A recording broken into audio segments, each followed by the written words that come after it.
Elle a posé son regard droit sur moi, pas sur le nouveau-né, pas sur son fils, sur moi. Puis elle a dit « Cet enfant ne peut pas avoir notre sang ». Le silence est tombé dans la chambre.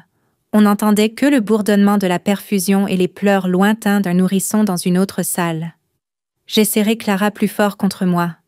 Gabriel s'est tourné vers moi, clignant des yeux comme s'il venait de se réveiller dans une vie qui n'était pas la sienne. Je voyais la confusion envahir peu à peu son visage. Il cherchait une logique là où tout était déjà limpide. Et moi, j'ai simplement souri, mais pas de ce sourire qui dit « tout va bien ». Non, c'était un autre sourire. Celui qui dit « je vois ce que tu fais, et cette fois, je ne joue plus à ce jeu ». Parce qu'elle ne savait pas, personne dans cette chambre ne savait, que j'avais déjà pris certaines dispositions. Je connaissais déjà la vérité. Et ce n'était pas la vérité qu'elle attendait. À ce moment-là, la porte s'est ouverte, et le médecin est entré avec Sophie, tenant une chemise beige, les résultats des analyses. Et le médecin a dit « En réalité, il y a quelque chose que vous devez savoir. » Quand Gabriel et moi nous sommes rencontrés, nous étions 2 étudiants sans le sou, assis à la même table de la bibliothèque de l'Université de Lyon. Il avait cette énergie nerveuse. Il tapotait toujours des doigts sur la table, comme si ses pensées allaient plus vite que sa bouche. J'étais son opposé. Observatrice, prudente, de celles qui se taisent tant qu'il n'est pas vraiment important de parler. Peut-être que c'est pour cela que nous avons accroché. Il me faisait rire, et moi, je l'aidais à ralentir. Nous nous complétions. Après nos études, nous avons emménagé à Lyon et nous sommes mariés, simplement, sans éclat. À nos côtés se tenaient mon père et ma petite sœur. Les parents de Gabriel ne sont pas venus. Madeleine avait dit que tout cela allait trop vite, qu'un vrai mariage devait se préparer avec soin, comme il sied à une famille de son rang. Mais nous n'avons pas voulu attendre. L'amour n'attend pas toujours. Je mentirais si je disais que sa désapprobation ne m'a pas blessée. Elle n'a jamais crié, jamais insulté directement. Non, l'arme de Madeleine, c'était le silence. Un silence froid, calculé. Et quand elle parlait, c'était par des phrases à double tranchant. « Tu es sûr que c'est le mieux que tu puisses faire, Gabriel ? Ou bien, elle me paraît émotive ? Mais la stabilité, n'est-ce pas essentielle dans un mariage ? Mais nous faisions des efforts.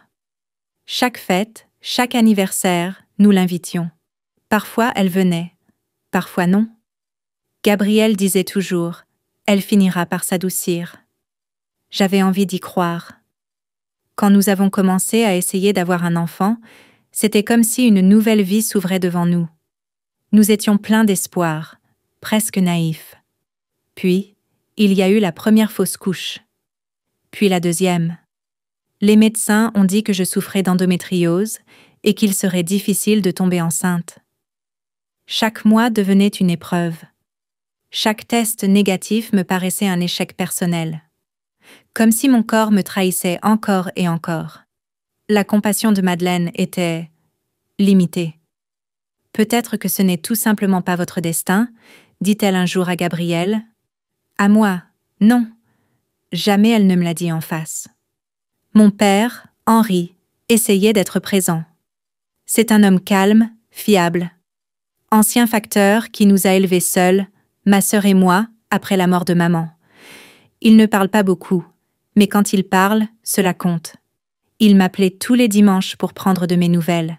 Et ma sœur Camille, qui étudie pour devenir infirmière à Marseille, m'envoyait des mèmes et des selfies « Je pense à toi » à 3 heures du matin. Il m'arrivait de pleurer en les lisant.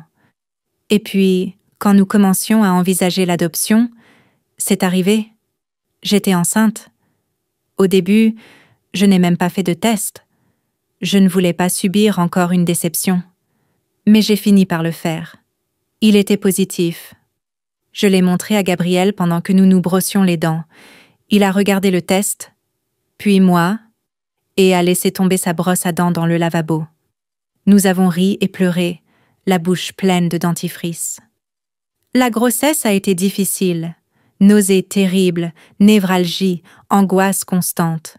Chaque échographie comme marcher sur un fil au-dessus du vide. Mais à chaque fois, un battement de cœur, fort, indomptable, comme si elle disait au monde « J'arrive, faites-vous à l'idée ». Madeleine ne disait rien. Pas de cadeau, pas de félicitations. Juste un appel où elle a dit « Prévenez-moi quand vous connaîtrez le sexe ». Et c'est tout. J'ai mis Clara au monde après 17 heures de travail. Elle est apparue rouge, avec une épaisse chevelure noire et les plus grands yeux noisettes que j'ai jamais vus. Les infirmières l'ont posée sur ma poitrine. Et à cet instant, plus rien n'avait d'importance. Ni les peurs, ni Madeleine. Seulement elle. Elle m'a regardée comme si elle savait déjà. J'étais son refuge. Gabriel pleurait plus fort que moi. Il ne cessait de répéter « Elle est parfaite. Tu as réussi, ma chérie. » Le lendemain, la chambre était pleine. Des fleurs, des ballons, les infirmières qui entraient pour nous examiner, mon père en visioconférence, Camille qui pleurait à des centaines de kilomètres. Même Madeleine est venue, vêtue de beige, les cheveux impeccablement coiffés. Elle est entrée, a jeté un coup d'œil rapide sur moi, puis droit sur Clara dans mes bras. Et c'est là que je l'ai vue. Ce regard, le doute fugace, le jugement, comme si Clara était une pièce de puzzle qui ne s'intégrait pas dans l'image de la famille. D'abord, elle n'a rien dit. Elle continuait seulement de regarder. Quelque chose dans ce regard m'a donné la chair de poule. J'ai tendu Clara à Gabriel et je me suis adossée à l'oreiller. Madeleine s'est approchée, les bras croisés. Et c'est alors qu'elle a dit « Cet enfant ne peut pas avoir notre sang ». Quand elle l'a prononcé, « Cet enfant ne peut pas avoir notre sang ». C'était comme si une fenêtre s'était ouverte et que toute la chaleur avait été aspirée hors de la pièce. Personne ne bougeait. Gabriel s'était figé à mi-chemin entre le berceau et le fauteuil. L'infirmière devant le moniteur a levé les sourcils et est sortie en silence, sans doute pour éviter l'épicentre du conflit qui s'annonçait. J'ai regardé Madeleine. Elle n'était pas en colère. Et pourtant, ça aurait été plus facile. Elle était calme, froide, comme si elle énonçait simplement un fait. Gabriel a fini par parler, hésitant. « Maman, qu'est-ce que tu racontes ?» Elle s'est approchée de lui, baissant la voix. « Regarde-la, Gabriel. Regarde bien. Elle ne te ressemble pas, ni à moi, ni à personne de notre famille. Des yeux noisettes, une peau mate. Ce n'est pas une vraie Montreuil. Je ne sais pas de qui est cet enfant, mais pas de nous. Je suis restée sidérée. Pas parce qu'elle doutait de l'apparence de l'enfant, je m'attendais à une remarque, mais une accusation directe, devant Gabriel, dans cette chambre d'hôpital où je saignais encore, où je me relevais à peine d'une guerre menée par mon propre corps. Gabriel m'a regardée, dans ses yeux, une question qu'il n'osait pas formuler. Et si c'était vrai, voilà ce que son regard disait. Et cela, c'était la blessure la plus cruelle. Je ne lui avais jamais été infidèle. Je n'avais même jamais regardé un autre homme.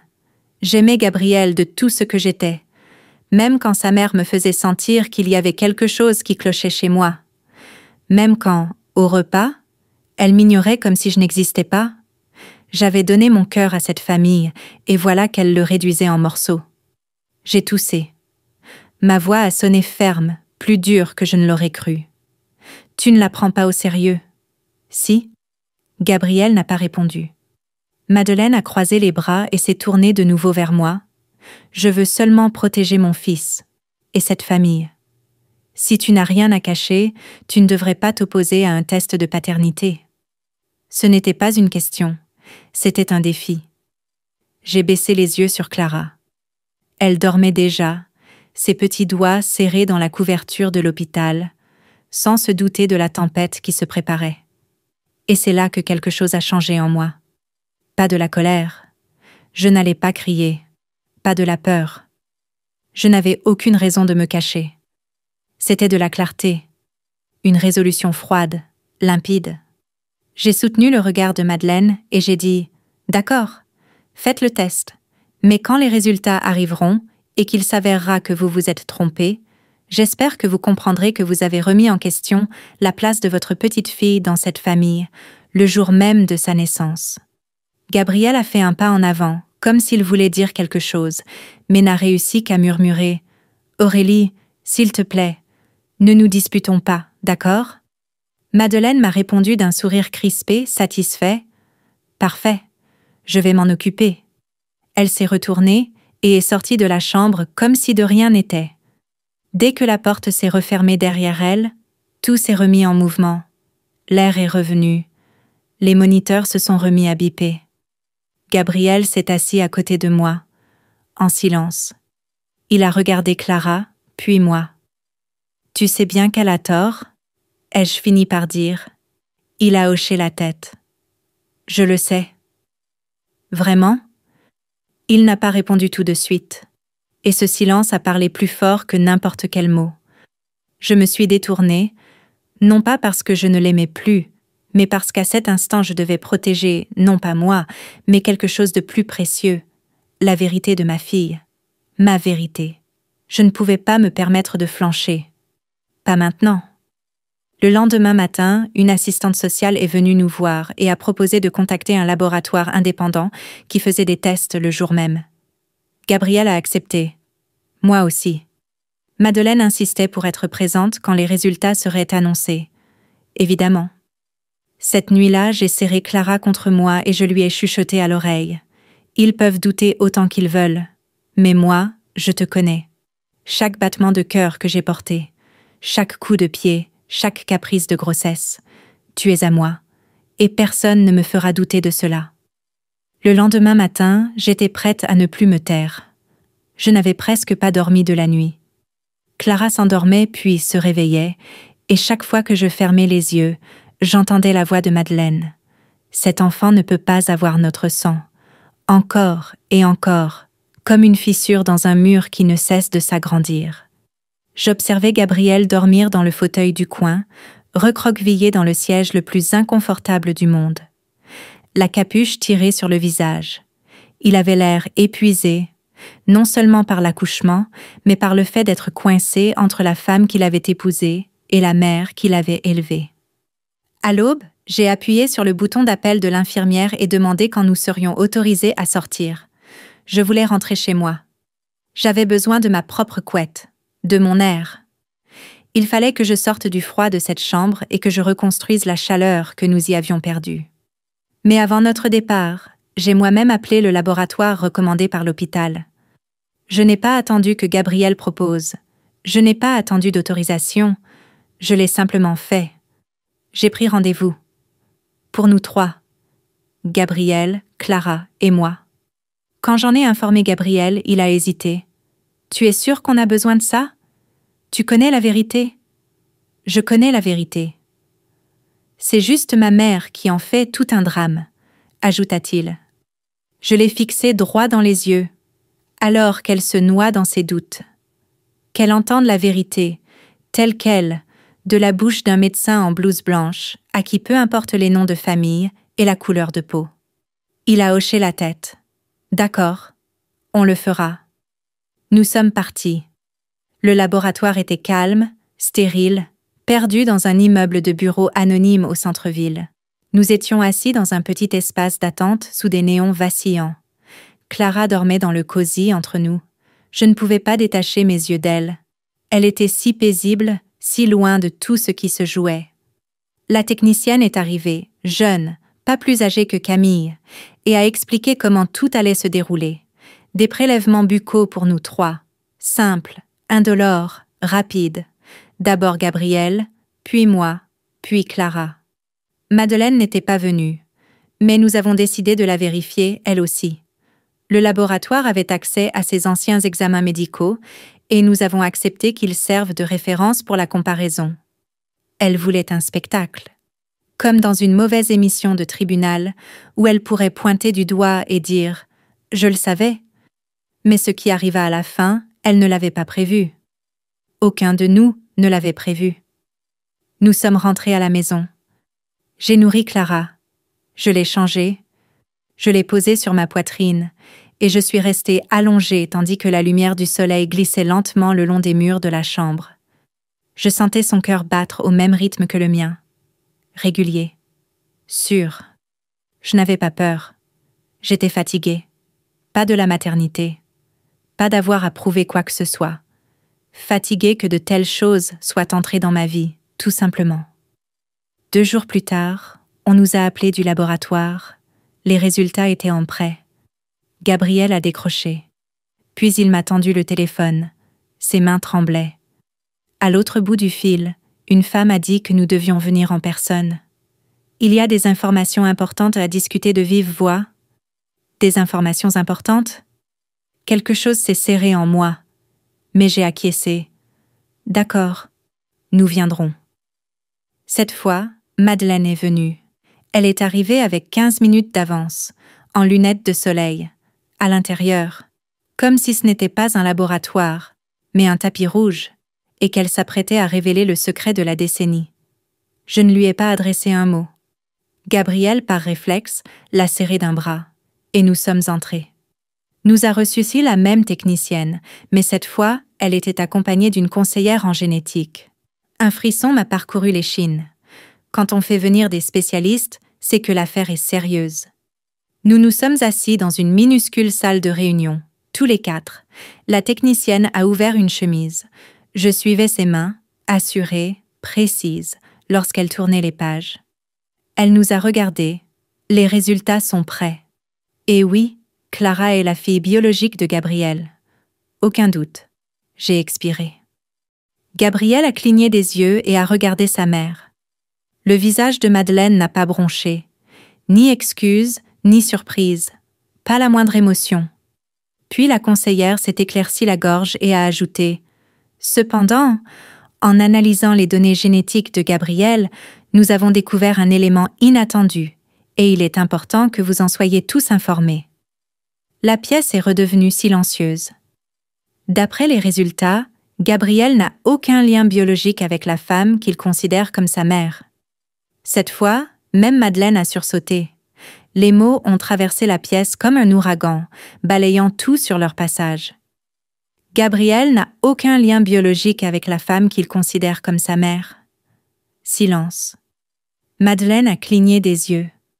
Une fois, lentement, comme si elle entendait une langue étrangère. « Pardon, qu'avez-vous dit ?» Sa voix a tremblé. Pour la première fois depuis que je la connaissais. La conseillère a répété, plus posément, « Les marqueurs génétiques ne montrent pas de filiation maternelle entre vous et Gabriel, Madame Montreuil. Nous avons refait le test 2 fois. » Je me suis figée en regardant Gabriel. Son corps s'était immobilisé, comme si on l'avait débranché. Pas un battement de cils, pas un mot, juste un homme pétrifié. Je voyais son visage pâlir. « Ce n'est pas possible, » murmura Madeleine, la voix tendue. « C'est une erreur. J'étais là quand il est né. Je l'ai pris dans mes bras. » La conseillère a hoché la tête avec douceur. « Je comprends combien c'est choquant, mais la science est précise. Gabriel et Aurélie sont les parents biologiques de Clara. En revanche, entre vous et Gabriel, il n'y a pas de correspondance génétique. » Le visage de Madeleine avait l'air de s'ouvrir sous ses pieds. Pour la première fois depuis longtemps, elle ne contrôlait plus la conversation. « Vous êtes en train de dire que je ne suis pas sa mère ?» La conseillère a pris une inspiration. « Nous ne disons pas que vous ne l'avez pas élevé. Nous disons que vous ne l'avez pas mis au monde. » Gabriel a enfin parlé, d'une voix rauque. « Alors, qui ?» Personne n'a répondu, parce que personne dans la pièce ne le savait. La conseillère a expliqué qu'il était possible que Gabriel ait été échangé à la naissance.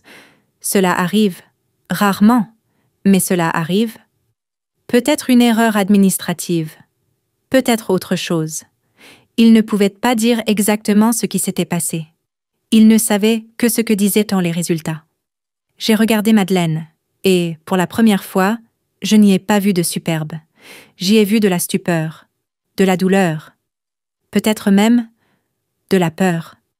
Et alors, j'ai compris. Ce n'était pas seulement un tournant dans mon histoire, c'était une fissure dans la sienne. Pendant tout ce temps, marmonna Gabriel en fixant le sol, tu m'as élevé, et je ne suis même pas ton... Madeleine se redressa d'un bond. Ne finis pas cette phrase. Peu importe ce qui est écrit sur ces papiers. Je suis ta mère. Je t'ai élevée. Je t'ai aimée. Je t'ai tenue quand tu avais la varicelle. Quand tu t'es cassé le nez au foot. Quand ton cœur se brisait. Je t'ai donné ma vie. À ces derniers mots, sa voix a vacillé. Gabriel a levé vers elle des yeux pleins de larmes.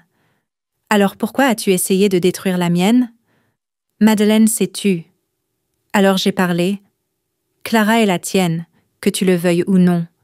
Pas par l'ADN, mais parce qu'elle fait partie de ton fils, et parce qu'elle est née dans cette famille, celle que nous avons tenté de construire de toutes nos forces. Je me suis tournée vers la conseillère. Avons-nous terminé ? Elle a acquiescé. Nous vous remettrons les résultats par écrit. Si vous le souhaitez, nous pouvons aussi vous orienter vers un juriste ou un psychologue. Nous avons terminé, dit doucement Gabriel. Nous sommes sortis du laboratoire. Clara dormait profondément dans mes bras, comme si rien de tout cela ne l'avait touchée. Gabriel n'a pas prononcé un mot sur le chemin du retour. Il regardait par la fenêtre, les papiers des résultats posés sur ses genoux. Madeleine n'est pas rentrée avec nous. Elle est partie seule vers sa voiture. Cette fois, sans un mot, sans cette dernière pique pour se rassurer.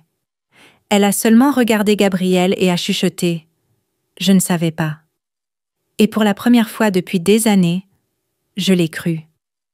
Une fois rentrée, Gabriel est allé dans la chambre de bébé et s'est assis près du lit de Clara.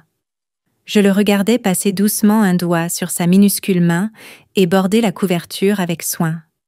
Je me suis assise à côté de lui. « À quoi tu penses ?» ai-je demandé. Il a secoué la tête. « Je ne sais plus qui je suis, mais je sais qui elle est, et je sais qui tu es. Peut-être que ça suffit pour recommencer. » Nous sommes restés assis en silence, tous les trois. Un silence nouveau, ni froid, ni mauvais. Un silence qui guérit. Peut-être que la famille n'est pas celle où tu nais, pensais-je, mais celle pour laquelle tu choisis de te battre. La vie n'est pas redevenue comme avant après ce jour-là. À vrai dire, elle s'est fendue. Mais parfois, la lumière entre par les fissures. Les jours qui ont suivi les résultats ont passé dans un étrange calme. Aucun message de Madeleine. Pas d'appel. Pas de remarque. Gabriel n'a pas insisté pour reprendre contact. Moi non plus. Comme si quelque chose s'était brisé entre eux. Quelque chose d'invisible et de sacré. Et aucun d'eux ne savait comment le réparer. Mais je ne pensais plus à elle. J'avais une fille. Un petit miracle aux grands yeux, qui avait tout changé. Chaque petit arreux, chaque tétée en pleine nuit, chaque sourire ensommeillé me rappelait que tout cela était réel.